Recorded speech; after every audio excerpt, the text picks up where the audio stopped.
Hey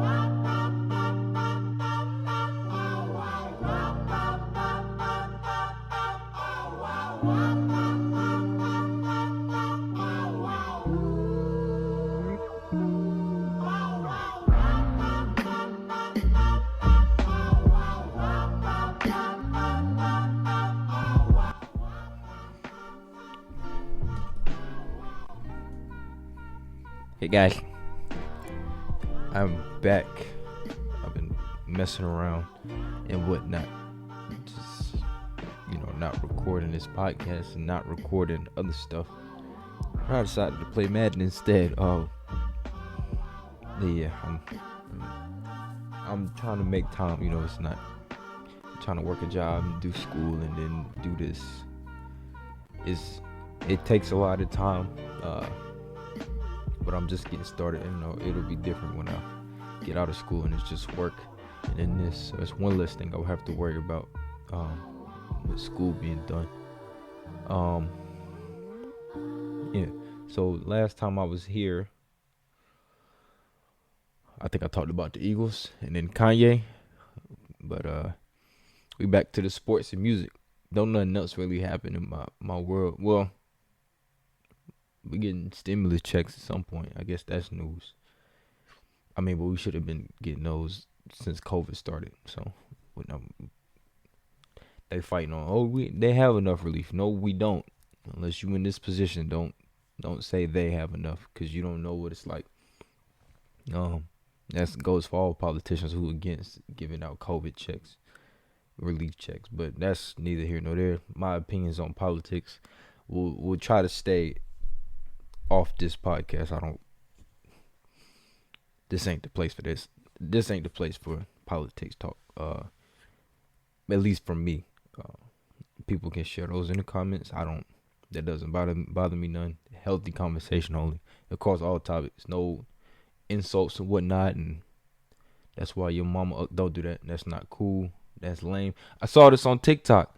I had a friend of mine post a video, and dudes is in the comments being mad disrespectful. Don't do that. Stop being weird. If you ain't got nothing nice to say, don't say it at all. Because that girl ain't do nothing to nobody. And I'm sorry. But that girl ain't do nothing to nobody. I was just like, all right, well, video's cool. I'm scrolling through the comments. And dudes just out here just being weird. Like, bro, stop. That's not cool. You don't get no stripes for that. But enough of that. Going forward, I'm gonna work on this probably all night. And get this up and ready. I'm gonna do something a little bit different. When I'm talking about a certain topic, I try to put it on the screen so y'all can see what I'm reading. So it's not just me reading. Like I'm gonna do a basketball talk, and I'm gonna put stats on the screen, and then I'm gonna do my top 10 favorite albums, and I'll put the album on the screen in the top court, probably wherever this is. So I'm gonna do that. And then those are the only two topics really today. Yeah, nothing too crazy. So I'm gonna record more games tonight.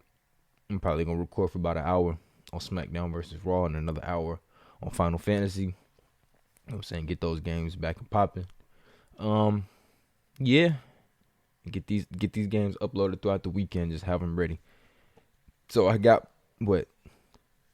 this is gonna be a video. Another Final Fantasy video is ready to go, and another SmackDown versus Raw video is gonna be ready to go. So I might do 3 tomorrow. I might just do 2 tomorrow and 1 on what's today? Thursday. 1 on Friday. Well, we'll see. But right now it's just getting this done and then edit it, and then we can worry about how this is gonna go. So with that being said, I do want to talk about real quick. It's gonna be about Dak Prescott. He signed $160 something million contract. I think it was 160 even, with like 120 guaranteed, and 75 million in the first year. That's all I'm gonna say. Let me lean a little bit closer for this one.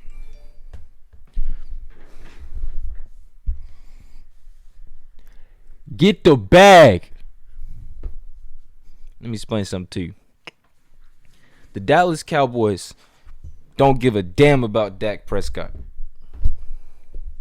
They don't. And he is finna get paid, as he should. I don't even like the Cowboys. I don't care if the Cowboys go 0-16.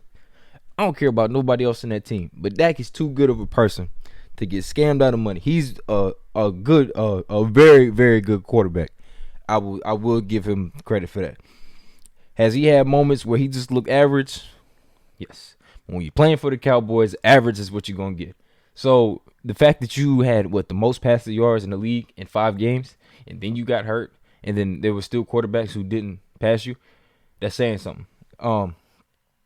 I find it ridiculous that he had to wait until now for them to realize it took him basically breaking his leg for them to realize, yeah, we need to pay him.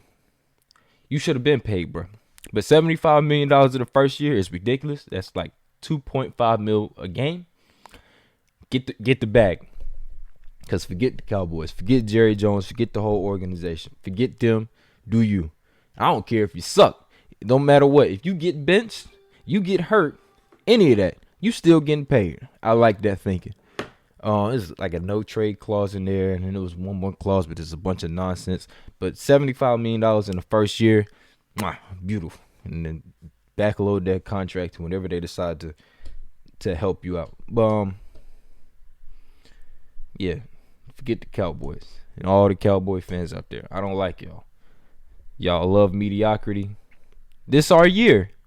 It's been y'all year for like the past 25 years, and y'all see how that goes. So.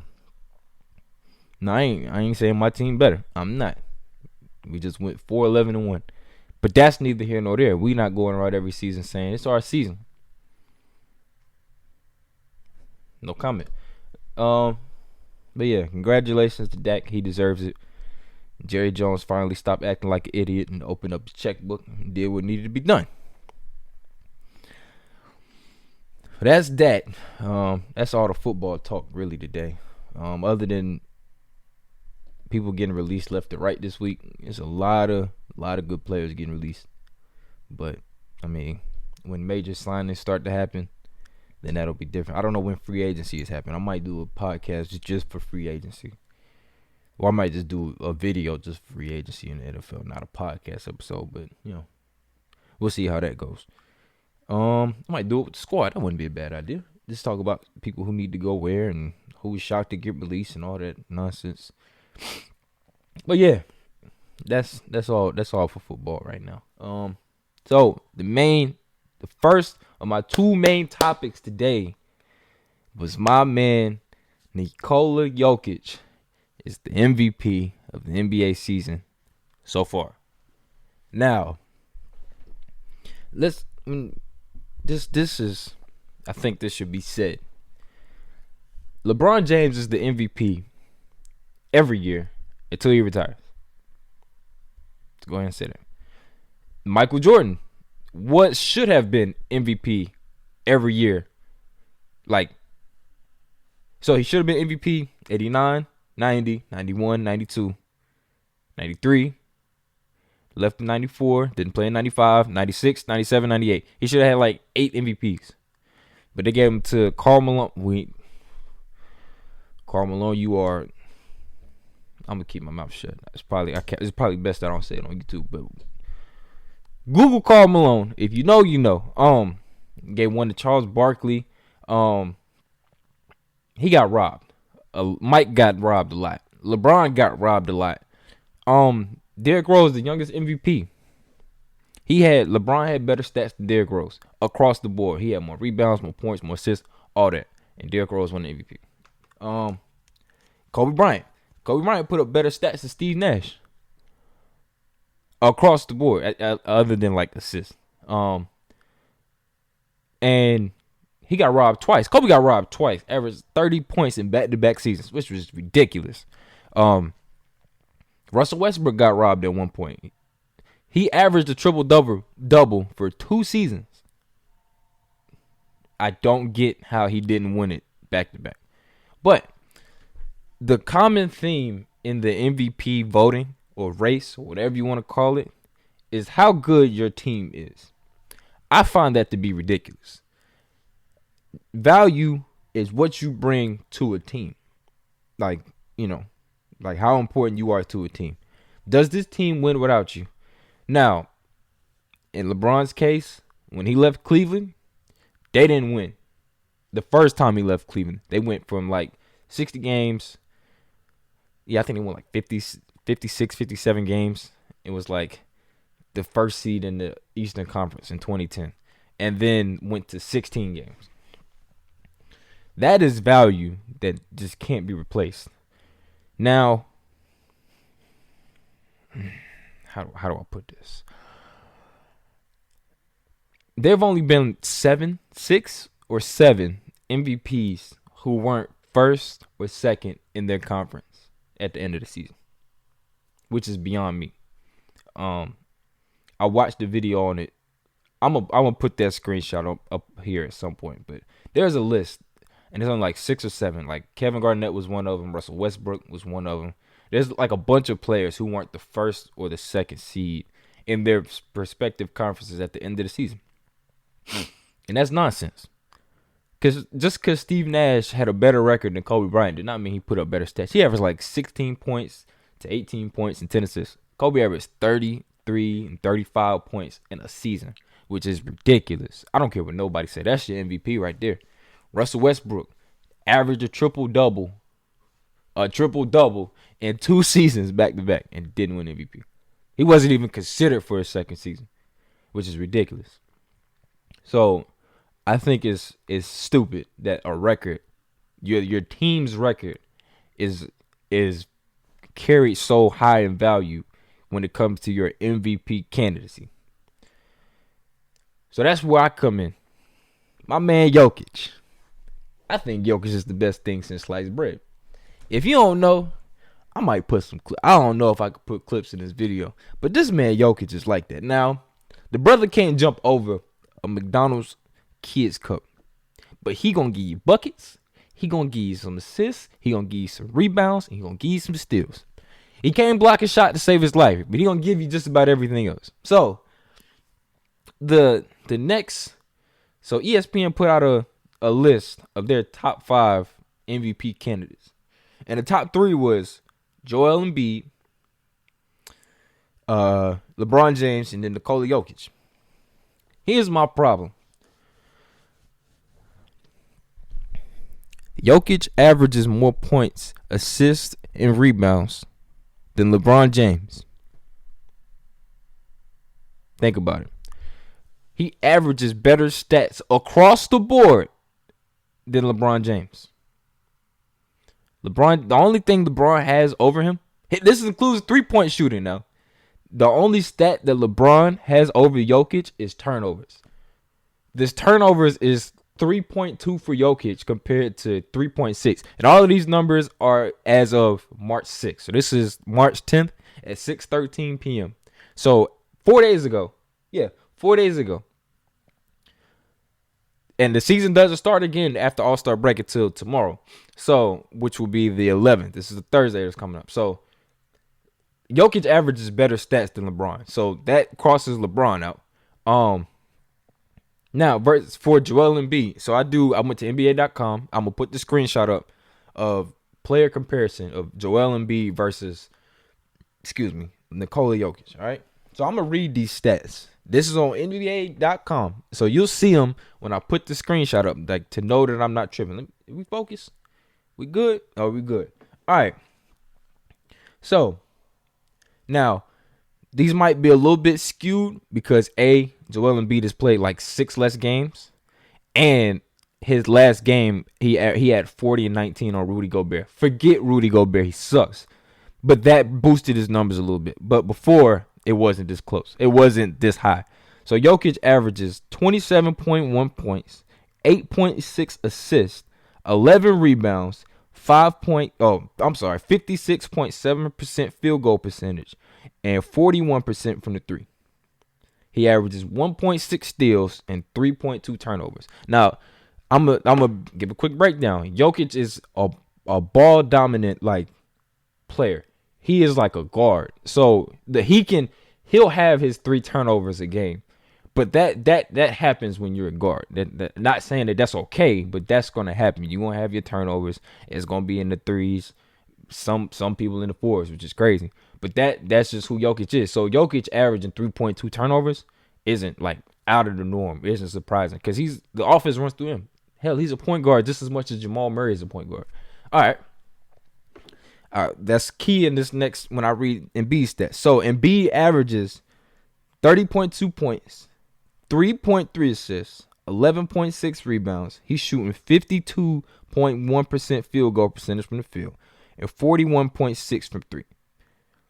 He has 1.2 steals per game. He does have blocks on Jokic with 1.4 per game. Jokic doesn't even cross 1. And 3.2 turnovers per game. So, and when I bring up the 3-point percentage, Jokic took 48 more than Embiid. And he still shoots a better percentage. I didn't do the field goal percentage. I didn't do how many field goals are made. But Jokic's game isn't just in the paint. So his game is all over the court. And he's shooting a better percentage from 3 and from the field than Jokic. Embiid's game is centered in the paint. That is it. If he step out and start shooting jump shots, I'm going to tell you, that might be the worst thing ever. When he finally realized, I will give Burke credit, he can hoop. When he finally realized that he needs to be assertive, aggressive, and put people in the rim, that's when he became, that's who he is. But when you standing out shooting threes, that's not your game, bro. That's not your game. I don't know why he thinks that'll work. He'll have his moments, he'll hit his couple threes a game, but get in the paint and put everybody in the room. I don't care who it is. You bigger than everybody. You got long arms than everybody, and there's very few in the league that can guard you. I don't get why you don't do that more often. But the difference is between these two, Embiid is the number 1 in the Eastern Conference. Jokic is like 6 or 7. I don't care because the Nuggets are not good. And Embiid has a higher, or people are saying Embiid is the MVP of the year. That ain't the case.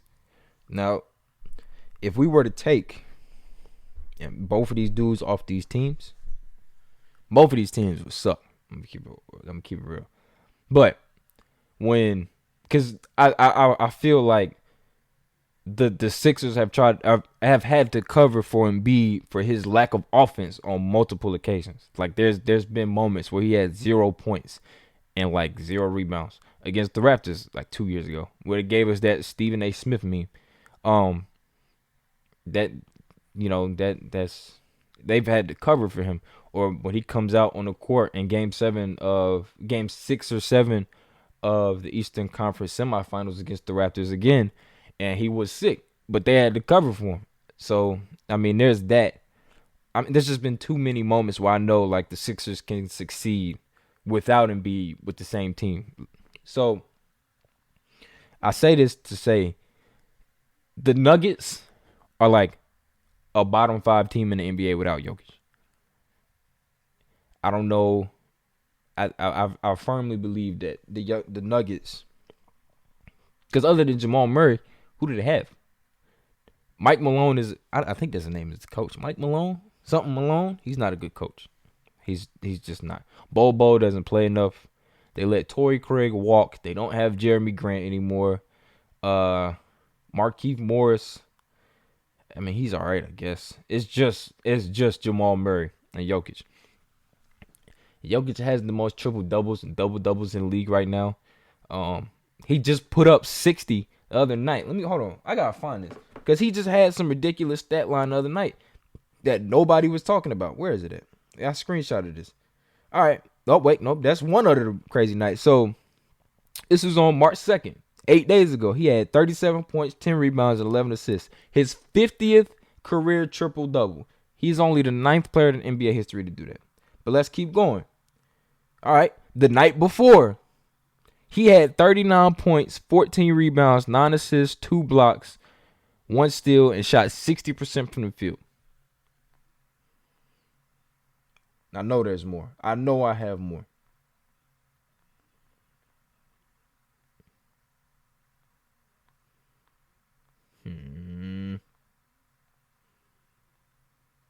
I don't think I got it anymore. I don't think I got it anymore. That's all just in the past, what, 10 days? Oh, nope, there you go. On the 24th of February, 41 points, 5 rebounds, 5 assists. He shot 53% from the field, 50% from the three, and 100% from the free throw line. Oh, and this is an important stat from Stat Muse on Twitter. This is very important. I'm going to show this on the screen too. As of March 2nd, so the game where he had 37, 10, and 11, Jokic had his 50th career triple-double tonight, joining Wilt Chamberlain as the only centers in NBA history to reach that milestone. Jokic did it in 416 games. Wilt did it in 703.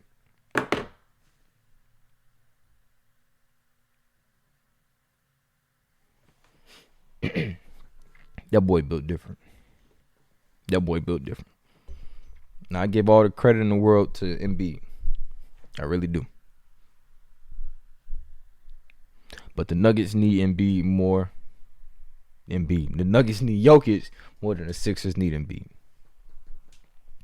Because the Sixers got a better coach. They got a solid point guard. I think Jamal Murray is a scoring guard more than anything. And that's not a knock on his playmaking ability, but I just think that he could play shooting guard more than anything. But there's, Jokic is the man, best in the league at what he does, and you can't tell me otherwise. Until Embiid, this is the first season that Embiid has done this, like for this long. He hasn't done this in the past for this long, so that goes into it for me. I think that the record nonsense that goes into it is stupid. So if you count record, or your team's record is better than his team's record, then shut up. I won't talk to you about basketball. But yeah, that's my boy Jokic. Jokic for MVP. I'm gonna put that on a shirt at some point. Yeah, Jokic for MVP. All right, that's enough of that.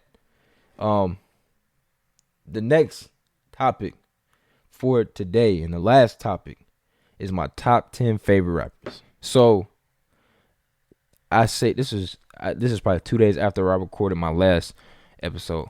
I saw my cousin post his top 10 favorite rappers of all time, and I was like, wow, that's not a bad idea. So I might as well, act on that now. So my list is in no particular order. So with each artist, I put my favorite album by them, and then my next favorite album, and then I'll put my 2 favorite songs, and then I'm gonna go into detail about why on each artist. So this video might push 40 minutes, maybe 50. Yeah. So my this not ranked. So first on the list is Jay-Z. I'm a big Hov fan. Big Hov fan. Now, I find it weird that he does this thing where he'll listen to a beat and can't write nothing, and then he'll get in the studio and just start rapping. That's always been crazy to me. So anybody that can do that, you special. But yeah, he has one of my favorite albums of all time in 444. 444 is one of my top 5 albums of all time. And at first, I don't know, I liked it. Everybody liked the story of OJ. But then one day, I say about a year ago, I was like, you know what? Let's go back to 444. And I listened to it, and I have not stopped playing that album. I play that album at least once a day. At least 3 songs off that album every day. That is one of my favoriteest albums of all time. I love 444. He got 13 projects. All of them except one. Kingdom Come is all hits, no misses. Volume 3 with Run This Town. When he did, what's that album? Watch the Throne with Kanye, top tier. Magna Carta, top tier. I could go on. Volume 2, the Black Album. He just got a lot. And I would say my second favorite album of all time by him would be Reasonable Doubt. I think In '96 when he put that out, it just hit different. I wasn't even born. I was born in '99. Yeah, but that Reasonable Doubt. When I first heard it, and I heard Dead Presidents, that was like I need more. I need more because Jay-Z always had radio hits, and his album catalog is much better than what the radio puts out for him. But yeah, I would have to say my favorite songs by Jay would either be 444 and Dead President. I'm gonna say this: 444 is slowly climbing up to like one of my favorite songs of all time. Cause he went into detail about him cheating. He cheated on Beyonce. I don't know how you do that, but he went into detail about that.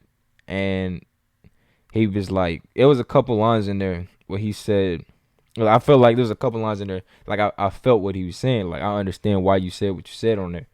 And that whole album, he was just dragging himself. But 444, he really took his time on that one. He really, he did the damn thing. That's one of my favorite songs ever. If all of these songs I'm about to list and have just listed, listen to them. I will say, if these are my favorite songs, like I think you should listen to everybody. With no expectations. These are just my favorite songs. No expectations. No expectations. Like I said, don't go into anything with any expectations. Nothing else on the outside that could factor. But listen to them. And give it your own thought. So next on my list is Andre 3000, the greatest rapper of all time. I said it. I'ma stand by it. I believe it. I said it. All right. So Andre 3000 does not have a single like solo album. He doesn't need one.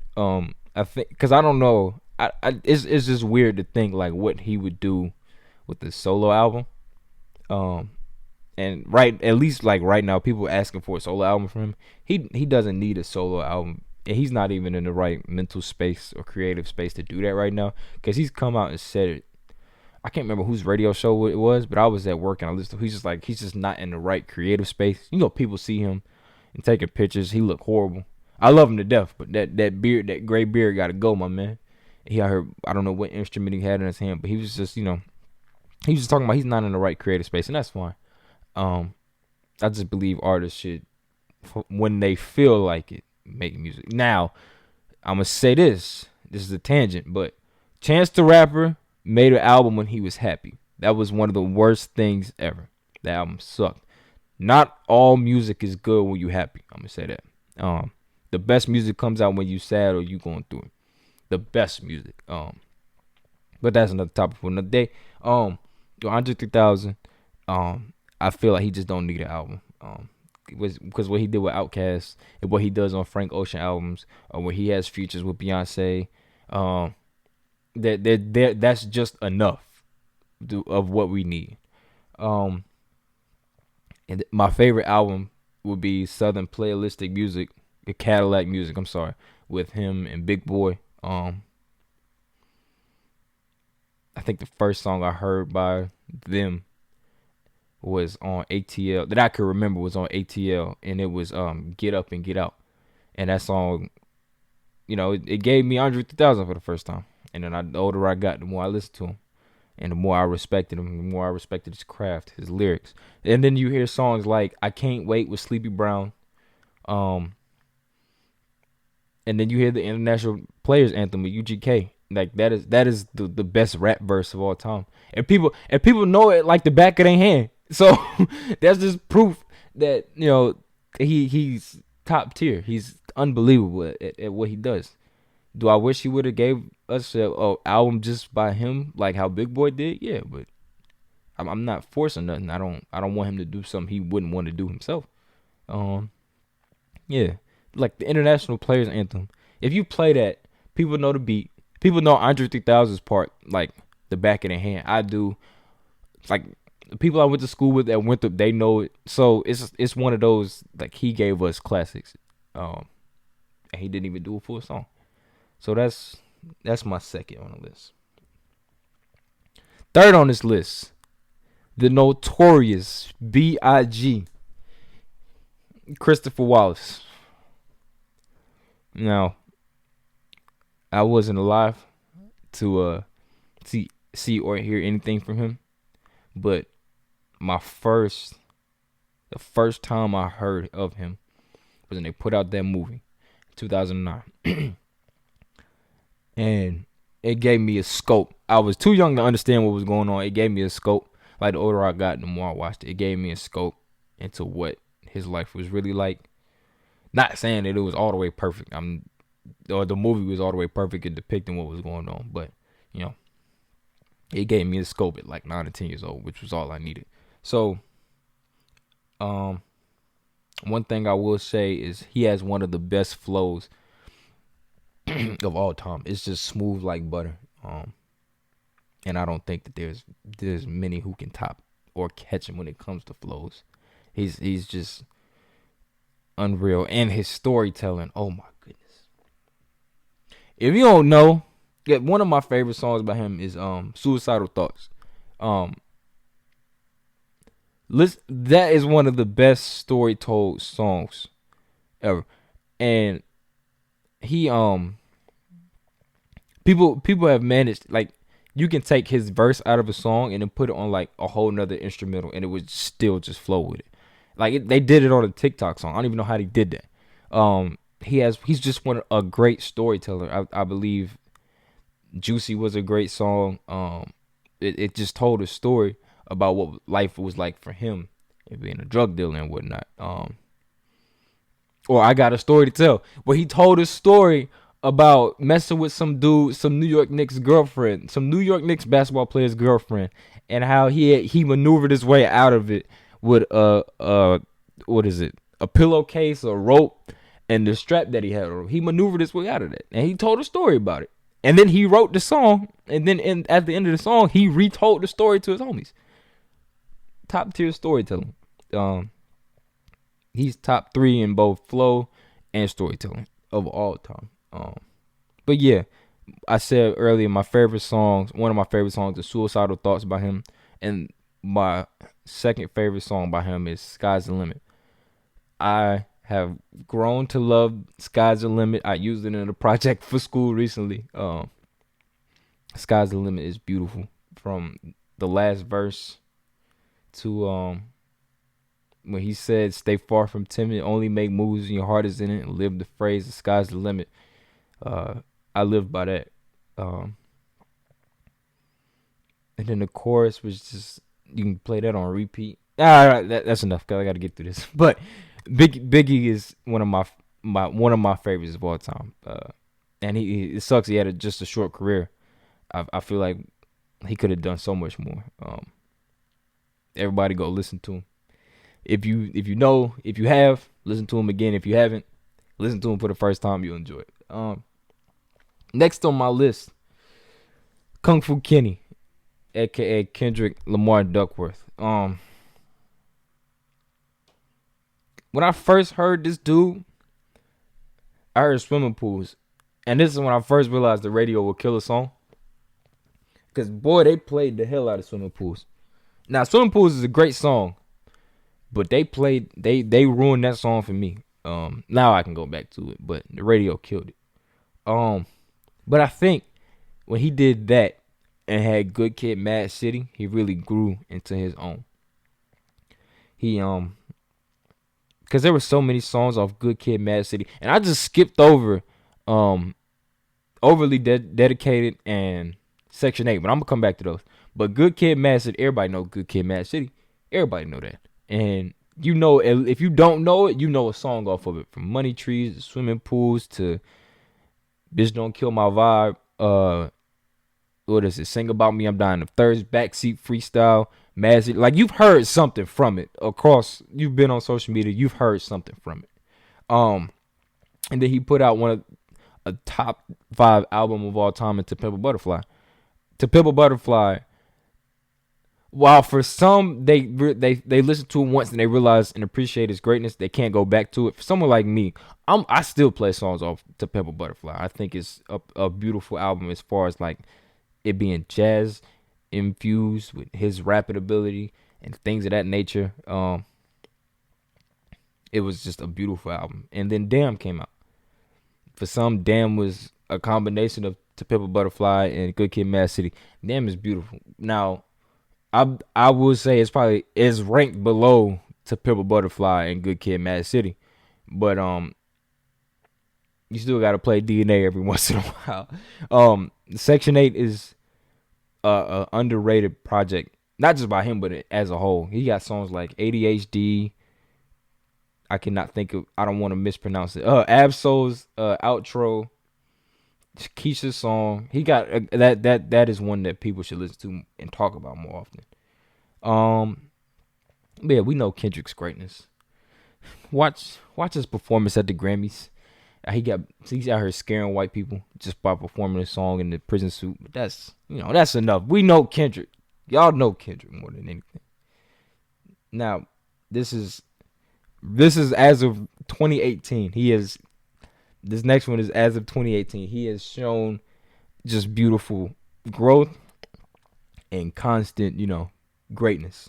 JID. When I heard DiCaprio 2, the thing put a smile on my face. What?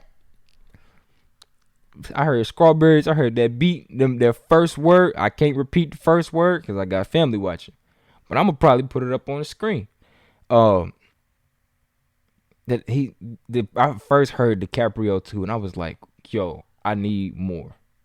And while it's been 3 years since you put out music, bro, I'm all right.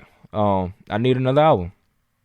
I'm out here like a dope fiend, just out here just itching for the next one. So then after I heard that, I just played that album on repeat.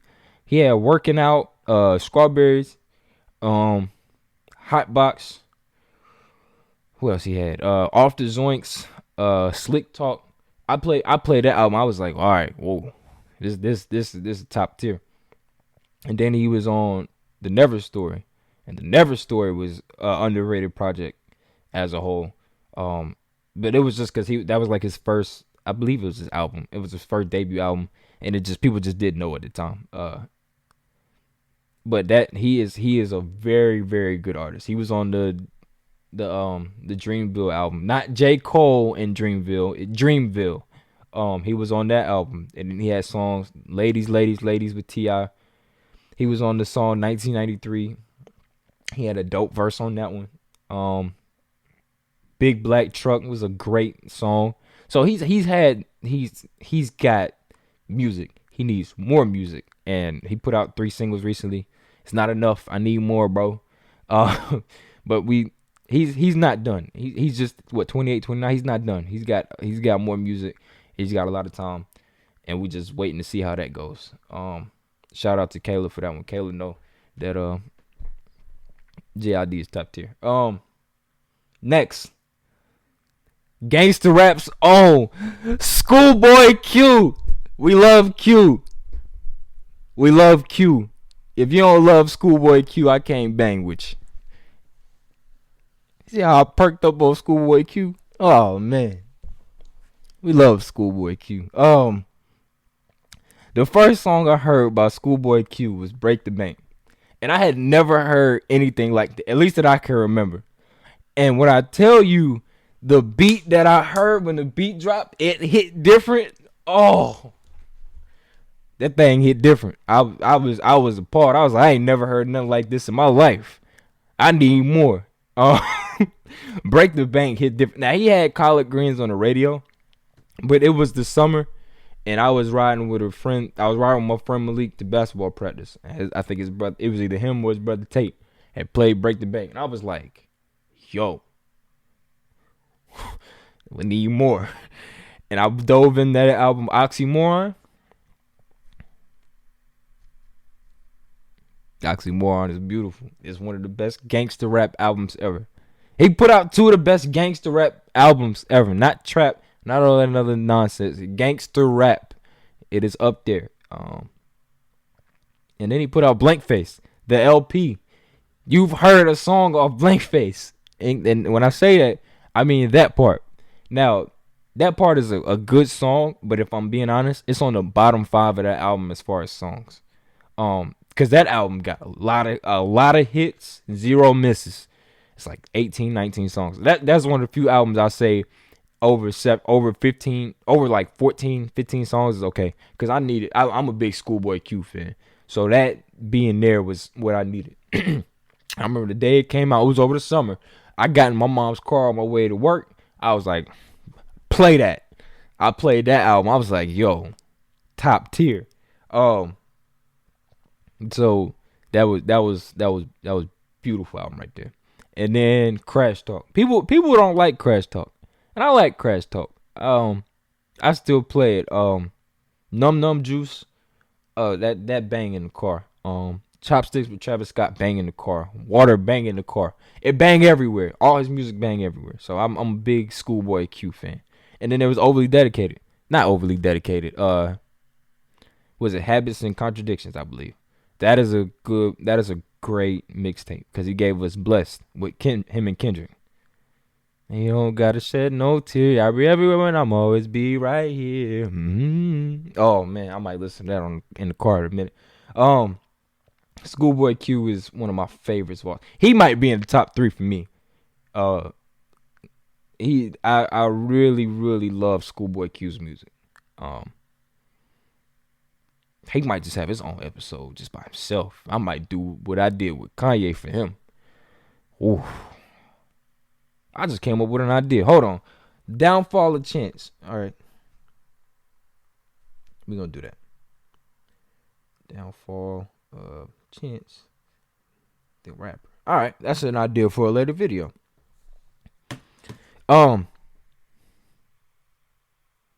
Next on my list, Spanish Harlem's own Davies. I remember when I first came in contact, when I first heard him. He was on Real Late with Rosenberg. And this was in like my sophomore year of high school. I was supposed to be doing an assignment, and I opened up YouTube just to play some music in the background, and he just popped up on my screen. I was like, yo, who this? He came out with the pink hat. He gave me an idea for the pink hat, for those who know.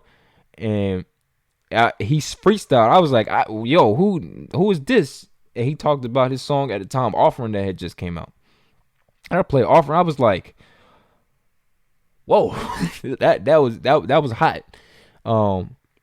He's got a lot of music out. I cannot think of all the albums right now that he has out.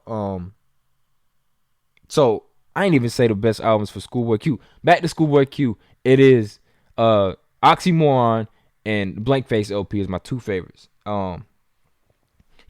So the Davies, my 2 favorite albums by him, or mixtape. The first one's a mixtape, is The Black Rose. That's a great mixtape that people should listen to more often. Even though it's like 7, coming up on 7, maybe 8 years, 6, 7, 8 years old at this point. I love it. And then Cardi Chanel. Cardi Chanel was I think because it gave me Don't Shoot. And Don't Shoot is a song about him growing up and being black and is still getting shot by the police even though he's successful. That song hit different when I first heard it. But the only gripe that I have with him is whoever's producing for him sucks. I don't know who it is, but they need to stop because they keep doing bro dirty. But he's great. He's one of those gangster rappers that I really appreciate because I know he's actually about it. And he's staying by what he say. So there's very few artists who actually are about the life that they lived or have lived. And he's one of them. And I appreciate those who stick to their story and tell their story. And that's what artists like him and artists like Schoolboy Q. And that's why I like Biggie so much. They stick to their stories. And, you know, what happened is how they tell it to us. And they give it to us straight. And that's that. But yeah, Davies, he gave me Don't Shoot and The Offering. Those are 2 beautiful songs. Especially Don't Shoot. Definitely listen to Don't Shoot. And last on this list, I believe this is number 10. I didn't put numbers next to him, but it is what it is. Mac Miller. My man. I miss you, Mac. So we talked about this after Get Rich or Die Trying, Mac Miller's Watching Movies with the Sound Off is the first album that I bought on CD and played it repeatedly. I still have it. It's either in the other room or in my car. That is one of my favorite albums of all time. And then he kept putting out music. He gave me Good AM. He gave me Faces. He gave me Swimming, Divine Feminine, and he gave me Circles. It was supposed to be one more. And it's sad to say that he's no longer with us. I think he kind of knew that. He said it in Circles, like he knew. He kind of just knew it was coming to an end soon. Damn.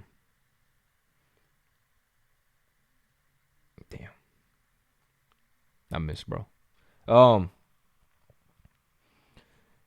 Then there's so many songs I could list off about Mac. There's just, I could talk about how he was never like the crowd. He was so different from the crowd. His flow was different. What he rapped about was different. He embraced his goofy. I will say that he embraced his goofy. He was like nobody else. Yeah. It's just hard to find the words because he was that good and he just wasn't done. But instead of being sad that he's gone, let's be happy that he was here.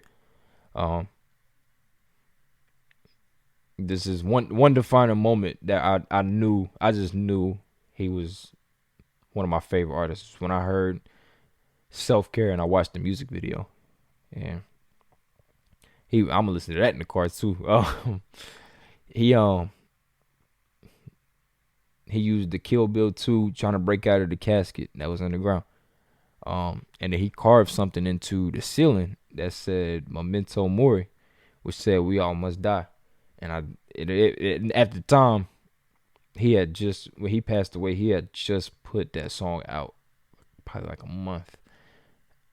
less than a month before. And it just didn't resonate. I thought he was all right, and he wasn't. But enough about his sadness. More about the music. The music is how we fell in love with him, right? Hands. Oh, yes. Blue World, Complicated, I Can See. That's all off Circles. Swimming. The whole album off Swim. The whole everything, all of it off Swimming. I even got the vinyl. Hold on, we got to show the vinyls. Hold on now.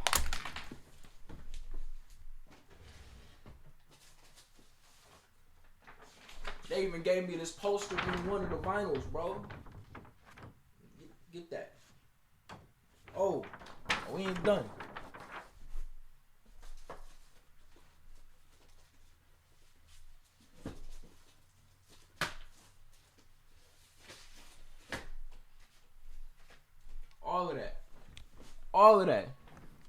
All of that. You see it. I can't see, but you see it. We love Mac Miller. We love him. Just everything that he put out, you gotta listen to at some point. Everything he put out. So yeah, that's it for my list. My honorable mention. The only honorable mention that I have is Action Bronson. If you have not heard Action Bronson rap, you playing. Blue Chips 2. Now. Blue Chips 2, ladies and gentlemen, by Action Bronson. Listen to it now. He's funny. He makes me laugh. So I really like Action Bronson. Shout out to him for getting in the gym and putting in that work. I like to see it. But yeah, if you ain't listened to Blue Chips 2 by Action Bronson, go ahead and stream that. I don't know if it's on streaming services, SoundCloud or YouTube. Got it. It is now 6:49. I've been recording for 49 minutes. I gotta go to martial arts. But I'm gonna finish this podcast. I just want to say thank you for everybody who watched, liked, and gave me feedback on the last one or the first one, because this has been fun doing. I know editing this is gonna be fun doing. I really, really like doing this. I like doing this YouTube thing. I want to say thank you for everything. If you woke up today, thank you. If you watched this, thank you. Like the video, comment, subscribe, do whatever you gotta do. Share. I love you. Enjoy the rest of your day. And tell somebody you love them too, or make them smile. Bye, guys.